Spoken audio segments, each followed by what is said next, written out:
तुम्हाला असं लागला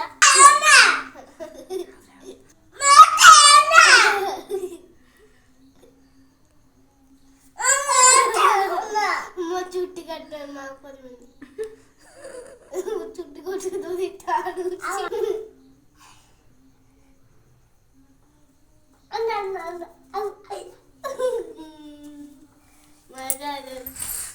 तो बिचारी इतका समय करत यार मला खरंच छान वाटते असं करून पाहतो